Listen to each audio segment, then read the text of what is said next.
In 1978, a Bulgarian writer was waiting for a bus in London when a stranger bumped into him with an umbrella.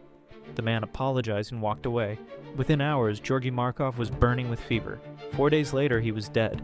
Doctors found something impossible in his leg, a tiny platinum pellet, smaller than a pinhead, filled with ricin, one of the deadliest poisons on Earth. The umbrella wasn't just an umbrella. KGB engineers had turned it into a weapon. It fired the pellet using compressed air with surgical precision. Markov had been broadcasting anti-communist programs on BBC Radio, speaking out against Bulgaria's regime. They wanted him silenced. The assassin vanished without a trace. No fingerprints, no witnesses who could identify him.